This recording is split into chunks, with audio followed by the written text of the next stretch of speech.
उस मेरी वीडियो पे रिप्लाई नहीं दिया, जैसे कि बड़े बड़े नेता होते हैं ये सब। डियर पार्क देखिएगा, सामने एक फैमिली जा रही है, उधर एक कपल्स बैठे हैं। दिखा दूँ मैं आपको, ऐसे दिखाना तो सही नहीं रहेगा, दिख गए होंगे वो रहे। तो भाई थोड़ी सी झलक आपको दिखा देता हूँ मैं यहाँ की क्लब होगी, जो कि बैकग्राउंड से चमकती है, बिल्डिंग की चमकती है भाई। ये है देखो, ये जितने भी आप बिल्डिंग्स वगैरह देख रहे हैं ना, यहाँ कुछ ना कुछ आपके पब कैफे ये सब रहती है। ये है हौस खास की सड़कें, ये जितने भी ये सब हौस खास की सड़कें हैं। और डियर पार्क जो है अंदर है, तो हम डियर पार्क के अंदर जाएंगे। गाइज इस तालाब के बारे में जान लेते हैं कि आखिर ये तालाब क्यों बना और किस लिए बनाया गया था। ये गाइज ये तालाब जो बनाया था अलाउद्दीन खिलजी ने बनाया था, 1300 के दशक में इस तालाब को बनाया गया था। हौज खास। हेलो एवरीवन, स्वागत है आप सभी का मेरे एक और नए ब्लॉग में। जैसा कि आपको पता है कि मैं गुड़गांव आया हुआ था पीआरपी कराने के लिए। पीआरपी मेरी हो चुकी है। अब मैं आपको लेके जाने वाला हूँ ऐतिहासिक जगह पे और अय्याश वाली जगह पे, जो कि इन दोनों को मिला के भाई वो आज का भारत कहलाया जाता है। जी हाँ, मैं जा रहा हूँ हौज खास। हौज खास में मैं आपको दिखाऊंगा वहाँ ऐतिहासिक जगह मैं आपको दिखाऊंगा, उनके बारे में बताऊंगा। और मैं दिखाऊंगा वहाँ के क्लब जहाँ पे अय्याशा चलती है दिन रात। और मैं आपको दिखाऊंगा वहाँ का डियर पार्क, जो कि बहुत ही बड़ा है। इस वक्त मैं हूँ गुड़गांव के सेक्टर 40 में। यहाँ से कम 11 मेट्रो स्टेशन छोड़ के ही हौज खास आ जाता है। तो हौज खास में उतर जाऊंगा, फिर मैं आपको दिखाऊंगा हौज खास के नज़ारे। भाई काफ़ी कुछ जानने वाले हैं हम इस ब्लॉग में, तो बने रहिएगा ब्लॉग का एंड तक। तो भाई सेक्टर 40 से मेट्रो स्टेशन की जो दूरी है कम से कम 5 से 6 किलोमीटर की दूरी है, जो कि मुझे यहाँ से एक मिनी मेट्रो करना पड़ेगा। 10 रुपये यहाँ से लगने वाले हैं मुझे। और मैं आपको यहाँ की खूबसूरती दिखा देता हूँ गुड़गांव सेक्टर 40 की। भाई यहाँ पे आप पैदल चलिएगा या साइकिल चलाइएगा, बराबर में भाई बाइक और कार वगैरह। और ये आप एक तरह से रनिंग वॉकिंग स्पॉट भी मान सकते हैं। यहाँ पे लोग आते हैं दिन में और वॉकिंग करते हैं, अपनी हेल्थ वेल्थ बनाते हैं। और ग्रीनरी देख लीजिए। बाकी आप ये कूड़ा करकट देख लीजिए भाई, कूड़ा करकट मुझे बहुत ज़्यादा बुरा लगता है। मैंने पुणे में गया था तो मैंने वहाँ पे बहुत ज़्यादा ग्रीनरी देखी भाई, बहुत ज़्यादा साफ सफाई देखी। मैं एक बात तो माननी पड़ेगी भाई, साउथ के लोगों में बहुत ज़्यादा अनुशासन से और बहुत ज़्यादा वो मेंटेन करके रखते हैं अपनी सिटी वगैरह को। पहले ऑटो मिल गया मुझे, 10 रुपये का ये ऑटो मिल रहा है, जो कि मुझे मेट्रो स्टेशन छोड़ देगा। अभी हम रुके हुए हैं एक रेड लाइट पे। Where the shadows creep, whispers of the city, secrets they keep underneath the street. देख लो बिल्कुल खाली आ रही है मेट्रो, और यहीं से मेट्रो बन के चलेगी, मिलेनियम से ही बन के चलेगी। अब ये पूरी येलो लाइन तक कवर करेगी अपने आप को। और सभी लोग देखो बैठेंगे भी कुछ इस तरह से। भाई अपनी सीट ले लेता हूँ हौज खास तक के लिए। तो भाई हम बैठेंगे इस साइड। ये बिल्कुल खाली थी अभी, अब ये यहाँ से भरती हुई जाएगी एंड तक जहाँ पर अब इसको जाना होगा।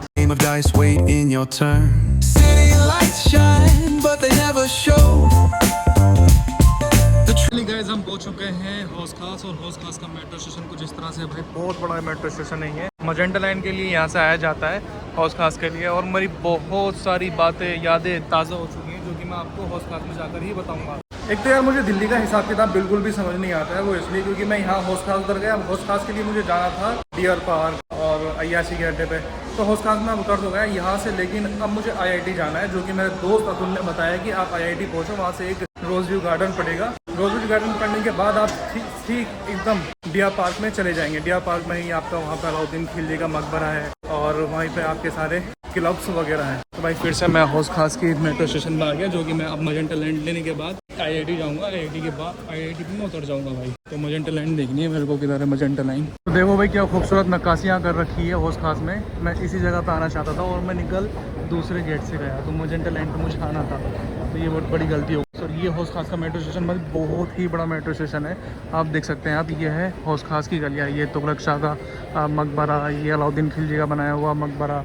और हम इसके बारे में जानेंगे भाई बहुत अच्छी तरीके से, बहुत अच्छी तरीके से। मैं आपको हिस्ट्री बताने वाला हूँ कि हौज का मतलब क्या है, खास का मतलब क्या है, और यहाँ पे ये मस्जिद मदरसे क्यों आए, किस तरह से आया, और हौज खास आखिर अलाउद्दीन खिलजी ने क्यों बनाया था भाई। तो ये देखिए भाई कितना लंबा रास्ता है मजेंटा लाइन के लिए, दूसरी मेट्रो पकड़ने के लिए। क्या हौज खास का मेट्रो स्टेशन इतना बड़ा है कि यहाँ पे देखो एक अलग से शॉप भी लगा रखी है कपड़ों की। यहाँ खाने पीने की बहुत सारी चीज़ें हैं, जितनी दूर आप निगाह घुमाओगे यहाँ पे खाने पीने की चीज़ आपको मिल जाएंगी। यहाँ पे सबसे ज़्यादा आपको दोस्त मिलेंगे, कपल्स मिलेंगे, क्योंकि यहाँ पे बहुत ही बड़ा अय्याशी का अड्डा है।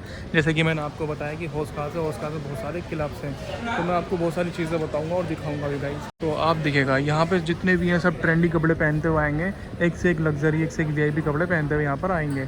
और मैं एक बात और बताता हूँ कि यार यहाँ पे ना देखो माइंड करने वाली बात बिल्कुल भी नहीं है। यहाँ पर बहुत ही ज़्यादा खूबसूरती है लड़कियों के मामले में। लड़कियाँ यहाँ पे बहुत ही ज़्यादा खूबसूरत रहती हैं भाई, क्योंकि ऑल ओवर इंडिया का यहाँ पे लोग आगे रहते हैं। और कम से कम इस दिल्ली में 15 से 20% तो सिर्फ लोकल के ही लोग रहते हैं, बाकी 80 से 85% लोग जो है सब बाहर के ही रह रहे हैं यहाँ पर आकर। तो इसलिए टोटल मिला के मिक्स खूबसूरती यहाँ पे बन जाती है भाई। ये बर्गर आ गया और मैंने कोल्ड ड्रिंक ले ली, इसी से पेट भरने वाले हैं हम।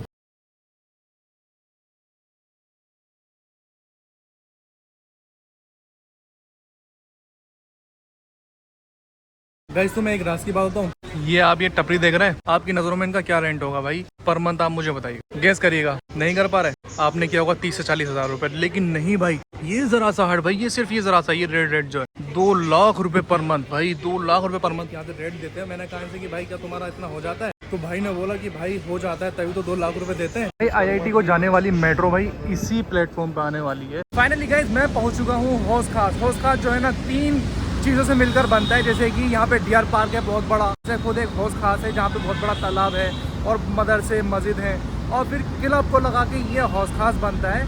तो भाई हमें देखने को ही मिलता है इन सब चीज़ों से कि यार ऐतिहासिक भी है और मॉडर्न भी है और पार्क भी है, नेचर भी है। तो भाई साहब अब मैं जा रहा हूँ सबसे पहले डियर पार्क को एक्सप्लोर करने के लिए, जहाँ पे जो कि बहुत ही बड़ा पार्क है और ग्रीनरी से भरा हुआ है। वहाँ पे बहुत सारे लोग आते हैं और अपने कुत्तों को लेकर आते हैं, खुद भी आते हैं और अपनी जॉगिंग वगैरह भी करते हैं। तो भाई हम सबसे पहले डियर पार्क देखने वाले हैं, तो चलिए गाइस डियर पार्क देखते हैं। फाइनली गाइस हम पहुंच गए हैं रोज गार्डन। तो रोज गार्डन भाई कुछ इस तरह से है, ये रहा रोज गार्डन। यहाँ पे आपको सारे कपल्स वगैरह और यहाँ पे आपको दोस्त वगैरह देखने के लिए मिल जाएंगे। तो अभी मुझे ये रोज गार्डन पार करना है। रोज गार्डन पार करने के बाद मैं फिर पहुंच जाऊंगा डियर पार्क। डियर पार्क को हम एक्सप्लोर करेंगे अच्छे से भाई।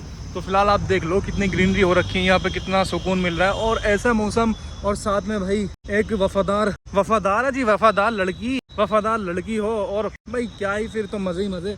इधर बैठ जाओ फिर या उधर बैठ जाओ। तो मैं आपको दिखाता हूँ यहाँ पे पहले नज़ारे।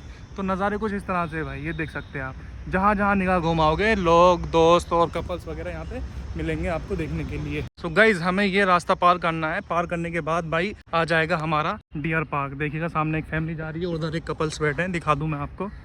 ऐसे दिखाना तो सही नहीं रहेगा, दिख गए होंगे वो रहे। तो भाई आड़ में बैठे हैं बिल्कुल। तो भाई यही है भाई, यहाँ का नेचर के साथ खिलवाड़ करना इस तरह से लोग करते हैं। तो गाइस मैं इस रोज़ गार्डन के बारे में आपको थोड़ा सा बता देता हूँ कि यहाँ रोज़ गार्डन ये पहले ऐसा नहीं हुआ करता था। पहले ये एक बहुत बड़ा जंगल हुआ करता था जहाँ पे ये रास्ते वगैरह नहीं हुआ करते थे। अब इस जंगल को एक गार्डन के रूप में बदल दिया है और यहाँ पे सड़कें बना दी है। और जो ये सड़क जो पार कर दी है भाई, ये पार कर दी है आपकी डियर पार्क के लिए।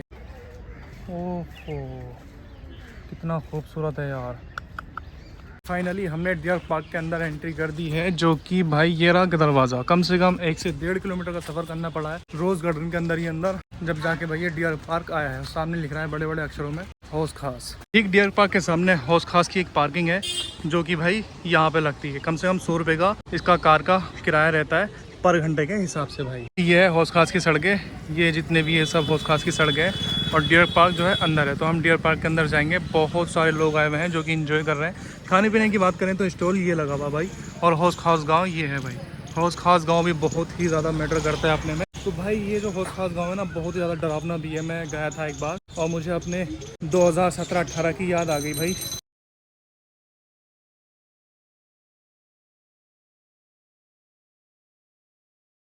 सुविधाओं की बात की जाए तो देखो यहाँ पे डियर एनक्लोजर, जिम, हौस खास और रोज गार्डन, और बाकी आप ये पढ़ सकते हैं। ये रहा, आप इसको पोस्ट करके वीडियो को पढ़ सकते हैं भाई। ये गार्डन है टोटल, और यहाँ पे लोग आते हैं एंजॉय करते हैं। अभी तो दोपहर के 2:30 बज रहा है, तो लोग बहुत कम ज़्यादा दिखाई दे रहे हैं यहाँ पे। जब यहाँ पे शाम के 5 बजेंगे भाई, शाम के 5 बजे के बाद यहाँ पे भीड़ ऑटोमेटिक स्टार्ट हो जाएगी, और यहाँ पैर रखने के लिए भी ज़्यादा जगह नहीं मिलेगी हमको।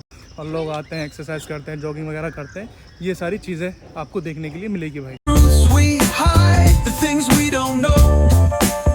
तो भाई थोड़ी सी झलक आपको दिखा देता हूँ मैं। आगे क्लब होगी जो कि बैकग्राउंड से चमकती है, बिल्डिंग की चमकती है भाई। ये है देखो, ये जितने भी आप बिल्डिंग्स वगैरह देख रहे हैं ना, यहाँ कुछ ना कुछ आपके कैफे ये सब रहते हैं। और ये आप ग्राउंड देख रहे हैं, इस ग्राउंड में हमेशा लोग नाचते हैं, गाते हैं, डांस करते हैं, ये सब रहता है भाई। यहाँ से जाएंगे। अब मुझे भाई अपने पुराने दिनों की याद आ रही है भाई, क्योंकि मैं यहाँ पर आया करता था, बैठा करता था, बहुत ज़्यादा इंजॉय किया करता था। अब मैं अकेला आ रहा हूँ। जब तो मैं आया करता था वो दोस्तों के साथ आया करता था। तो भाई आपको मैं जिम और दिखा देता हूँ यहाँ की, जो कि जिम ये रही भाई। ये जिम लगी हुई। मैंने कहा था कि भाई हमारे ठाकुर द्वारा में इस तरह का पार्क होना बहुत ज़रूरी है, जिसमें जिम हो, बच्चों के खेलने की चीज़ें हो, एनवायरनमेंट को क्लीन करने की ये सब चीज़ें। तो भाई ये मेरी वीडियो वायरल तो हुई बहुत ज़्यादा, लेकिन किसी ने भी उस मेरी वीडियो पे रिप्लाई नहीं दिया, जैसे कि बड़े बड़े नेता होते हैं ये सब। तो मैं आपको दिखाऊंगा यहाँ की झील की, आखिर ये झील क्यों बनाई गई थी। एक बार और दिखा देता हूँ कि ये देखो सब, ये लॉन्ज वगैरह है ऐसे, ये घर भी है और लॉन्ज भी है भाई। तो झील के बारे में जानेंगे, आखिर झील क्यों बनाई गई। गाइस ये है झील जो कि अलाउद्दीन खिलजी ने बनवाई थी। देखिएगा ये बहुत ही बड़ी झील है, और जो अलाउद्दीन खिलजी ने, और अलाउद्दीन खिलजी के बाद जो तुगलक शाह ने मकबरे बनवाए थे, वो सामने वो रहे भाई। ये देखिएगा, अभी हम वहाँ पर जाएंगे, पहले हम जानेंगे इस झील के बारे में। अभी तो आप यहाँ पे बहुत ही कम लोग देख रहे होंगे क्योंकि दोपहर का वक्त हो रहा है, और जब शाम होती है यहाँ पे बहुत भीड़ लेती है भाई, बहुत ही ज़्यादा, और लोग जॉगिंग करते रहते हैं। सबसे ज़्यादा जो भीड़ देखने को मिलती है ना यहाँ पे मिलती है भाई सैटरडे और संडे नाइट। यहाँ पे इतनी भीड़ लेती है, बस क्या ही बताऊँ मैं आपको। गाइज इस तालाब के बारे में जान लेते हैं कि आखिर ये तालाब क्यों बना और किस लिए बनाया गया था। ये गाइज ये तालाब जो बनाया था अलाउद्दीन खिलजी ने बनाया था, 1300 के दशक में इस तालाब को बनाया गया था। हौज खास, हौज खास इसको क्यों बनाया था मैं आपको बताता हूँ। हौज का मतलब होता है तालाब और खास का मतलब होता है रॉयल या प्राइवेट, इस तरह से। तो इसका मतलब हो गया शाही तालाब। तो शाही तालाब ये बनाया गया था, ये अपने उस ज़माने के अलाउद्दीन खिलजी के आसपास के जितने भी श्री किले के लोग रहते थे उनके लिए शाही तालाब बनाया गया था भाई। उस वक्त उस ज़माने में भाई सुविधाएं नहीं हुआ करती थी कि जैसे कि आज के ज़माने में मोटर चलाया पानी आ गया। उस वक्त जो स्टोर किया जाता था, पहले भाई कुएं में पानी स्टोर किया जाता था, या तालाब बना के पानी स्टोर किया जाता था, या फिर बावड़ी बना के पानी स्टोर किया जाता था, इस तरह से भाई। ये जो तालाब का पानी रहता था, ये बारिशों के द्वारा इस तालाब के पानी को भरा जाता था भाई। पहले जो मानसून बहुत ही ज़्यादा सही रहा करते थे, सही टाइम पे बरसात हुआ करती थी, सही टाइम पे गर्मी हुआ करती थी, सही टाइम पे आपका ठंड हुआ करती थी। तो आप ये देख सकते हैं भाई, अभी तो फिलहाल ये गंदी हो रही है और यहाँ पे अभी फाउंटेन भी नहीं चल रहे हैं, अभी फुहारे भी नहीं चल रहे हैं, पता नहीं क्यों नहीं चल रहे हैं। लेकिन जब भी आप यहाँ पे आओगे कभी भी इन फ्यूचर, तो आपको यहाँ पे फुहारे चलते हुए दिखाई देंगे भाई। यहाँ पे बत्तख भी रहती है, लेकिन अभी यहाँ पे बत्तख मुझे देखने के लिए नहीं मिल रही है, और गंदी भी बहुत ज़्यादा हो रही है झील। तो हम थोड़ा सा नज़ारा देखेंगे इस साइड को जाके कि क्या है इधर की साइड। बिल्डिंग देख रहे हैं, इसका भी एक अलग ही नज़ारा है। यहाँ पे सबसे ज़्यादा आपको टैटू की शॉप मिलेगी, फैशनेबल की शॉप मिलेगी, शोरूम मिलेंगे कपड़ों के देखने के लिए, और यहाँ पे आपको बुटीक की शॉप सबसे ज़्यादा देखने के लिए मिलेंगी। फिर इसी के पीछे आपके भाई इसी के अंदर खाने पीने की चीज़ें मिल जाएंगी, रेस्टोरेंट वगैरह मिल जाएंगे, और आपको यहाँ पे क्लब अय्याशी करने के लिए मिल जाएंगे भाई। तो ये देखिएगा भाई, ये है तुगलक शाह का मकबरा, और यहीं पर है मस्जिद, यहीं पर है मदरसा, जो कि अलाउद्दीन खिलजी ने इसका निर्माण करवाया था। फिर तुगलक शाह ने 1350 में इसका निर्माण करवाया, बच्चों के लिए तालीमात के लिए कुरान शरीफ किताबें मंगवाई, ये सब चीज़ें भाई बनवाई गया था। और आप देख सकते हैं भाई ये पत्थर से बना हुआ है भाई, और चूने का इस्तेमाल इस फोर्ट में किया गया हुआ है। ये भाई बहुत ही बड़ी झील है, गोली गोल झील है। तो अभी हम चलेंगे ऊपर और साइड और देखेंगे यहाँ के नज़ारे। दिखा देता हूँ आपको, जो अलाउद्दीन खिलजी ने बनवाया, फिरोज शाह तुगलक ने इस किले को बनवाया, इस मदरसे को, मस्जिद को बनवाया, जो कि एक शिक्षा का केंद्र हुआ करता था, जो कि अब की शिक्षा का केंद्र ना होकर ये अय्याशियों का केंद्र बन चुका है। मस्जिद यहाँ पे वीरान कर दी, मदरसे यहाँ पे वीरान कर दिए। यहाँ पे एक मकबरा भी है जो कि उसकी कोई वैल्यू नहीं की जाती भाई। ये देखेगा, ये है फिरोज शाह तुगलक का मकबरा, ये है मदरसा, ये है भाई मस्जिद, जो कि हम अभी उस साइड में जाके देखेंगे। एक ये मकबरा है दिखेगा, और बाकी आप भी देख सकते हैं सारी चीज़ें। यहाँ पे बहुत ही ज़्यादा अश्लील चीज़ें होती हैं भाई, बस क्या ही बताऊँ मैं। जो कि भारत सरकार ने यहाँ पे बैन लगा दिया है नमाज़ पढ़ने पे हर चीज़ पे। अब यहाँ पे जो अलाउड है, सिर्फ यहाँ पे है बिल्कुल अलाउड कि अय्याशियाँ करो। इसी के पीछे ठीक आपके क्लब आ जाते हैं। और मैंने देखा था भाई, और मैंने पढ़ा भी था कि अब इस मदरसे में या मस्जिद में घूमने के लिए आपको टिकट लेना पड़ता है 20 या 30 रुपये का। देखते हैं कि रियल है या नहीं है टिकट लेना। तो मैं आपको एक चीज़ और दिखा देता हूँ, देखो ये बैठे लोग, देखो यहाँ पे यही चलता है भाई। अब यहाँ पे इन गलियारों में, इन गली कूचों में ये सब चीज़ें भाई। फिलहाल यहाँ पे देखिएगा लड़कियाँ एंजॉय कर रही हैं, वीडियो बना रही हैं। यहाँ सबसे ज़्यादा इन्फ्लुएंसर आता है भाई, और वीडियो शूट करता है, तो एंजॉय करता है अपनी चीज़ों को भाई, और मेमोरीज बनाता है, ये सब चीज़ें। ये बहुत ही बड़ा पार्क है भाई, कहाँ तक मैं आपको इस पार्क को दिखाऊं। इतना बड़ा पार्क है कि आप इस पे घूमते घूमते थक जाओगे। तो मैं अभी वहीं जा रहा हूँ, डीआर पार्क में, डिस्ट्रिक्ट पार्क में। वहीं पे अतुल आएगा, अतुल के बाद फिर हम वहीं से एक छोटा सा रास्ता है जो कि गली कूचों में को निकलता है, वहीं से निकलने के बाद फिर हम